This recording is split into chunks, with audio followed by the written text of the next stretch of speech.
Shalom. Selamat pagi Bapak, Ibu, Saudara. Terima kasih telah bergabung bersama kami dalam renungan harian Jemaat GKJ Bandung. Bersama kita akan mendengarkan firman Tuhan dan merenungkannya. Selasa 27 Februari tahun 2024. Mari bersama kita bersatu hati di dalam doa. Bapa di surga, kami bersyukur untuk kehidupan yang masih Tuhan berikan kepada kami sampai dengan detik ini. Saat ini Tuhan, kami hendak mendengarkan firman-Mu. Kami memohon Roh Kudus menguasai hati dan pikiran kami, sehingga kami boleh mengerti, memahami, dan dimampukan melakukan firman Tuhan. Di dalam nama Tuhan Yesus Kristus kami berdoa. Amin. Bapak, Ibu, Saudara-saudari, Jemaat GKJ Bandung yang dikasihi Tuhan, firman Tuhan hari ini diberi judul Bertobat Sebelum Terlambat. Diambil dari Injil Lukas pasal 16 ayat 19 sampai dengan 31. Bapak Ibu dapat membacanya di rumah masing-masing. Dan saat ini saya akan membacakan khusus ayat 22 sampai dengan 23. Kemudian matilah orang miskin itu, lalu dibawa oleh malaikat-malaikat ke pangkuan Abraham. Orang kaya itu juga mati, lalu dikubur, sementara ia menderita sengsara di alam maut. Ia memandang ke atas, dan dari jauh dilihatnya Abraham, dan Lazarus duduk di pangkuannya. Bapak, Ibu, Saudara-saudari Jemaat GKJ Bandung yang dikasihi Tuhan, kecil bahagia, muda foya-foya, tua kaya raya, dan mati masuk surga. Itulah harapan banyak orang. Mungkin seperti itu juga harapan orang miskin yang ada di dalam bacaan kita hari ini ketika dia masih hidup di dunia. Orang kaya itu hidup berkelimpahan, pesta pora, dan tidak sedikit pun dia peduli dengan pengemis bernama Lazarus yang hadir setiap hari di dekat pintu rumahnya.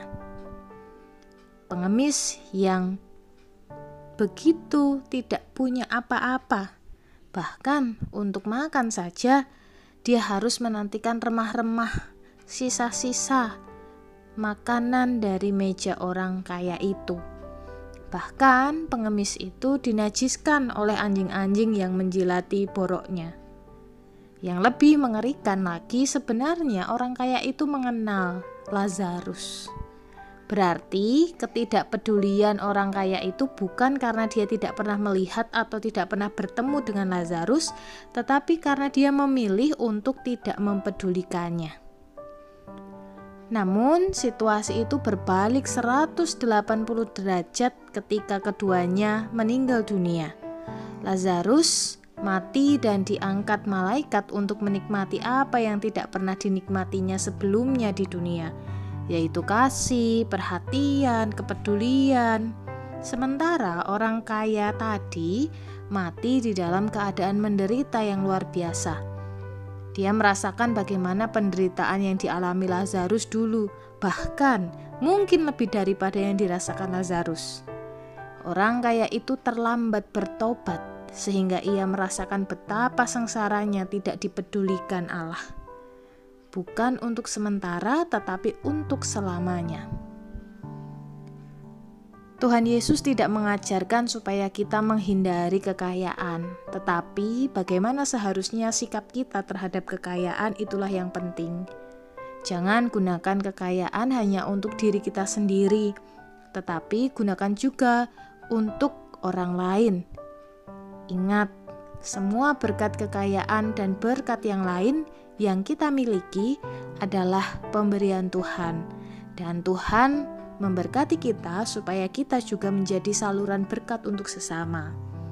Karena itu, jangan menjadikan kekayaan sebagai tuan yang memperbudak kita. Justru saat ini, ketika kita masih hidup, kita harus mengingat bahwa berkat, kekayaan, dan segala kenikmatan yang kita miliki saat ini itu hanya sementara. Dan ketika kita punya itu semua, kita diundang untuk jadi berkat bagi sesama. Kalau saat ini kita masih mengutamakan harta dunia, maka bertobatlah. Bertobatlah karena kita tidak dapat mengabdi kepada dua tuan. Ketika Allah menjadi Tuhan kita, maka harta akan kita gunakan untuk melayani Allah. Tetapi jika harta menjadi tuan kita, maka hidup kita akan sia-sia. Bahkan seperti perumpamaan yang kita baca hari ini, nasib orang kaya itu menjadi sungguh sengsara. Dia merasakan betapa sengsaranya tidak dipedulikan Allah. Tentu kita tidak mau hidup seperti itu. Maka marilah kita bertobat. Mari bertobat sebelum terlambat. Tuhan memberkati. Mari kita berdoa. Bapa, kami bersyukur untuk firman yang boleh kami dengar hari ini. Terima kasih Tuhan, melalui firman Tuhan di dalam Injil Lukas pasal 16 ayat 19-31, kami belajar tentang perumpamaan orang kaya dan Lazarus yang miskin. Mampukanlah kami Tuhan untuk hidup di dalam pertobatan. Mampukanlah kami di dalam hari-hari ini menyadari segala hal yang tidak berkenan yang kami lakukan di hadapan Tuhan. Dan biarlah Tuhan, waktu-waktu yang kami punya ini kami pakai untuk hidup di dalam pertobatan. Beri kami kesempatan Tuhan, sehingga kami tidak terlambat untuk bertobat. Terima kasih Tuhan, di dalam nama Tuhan Yesus Kristus kami berdoa. Amin.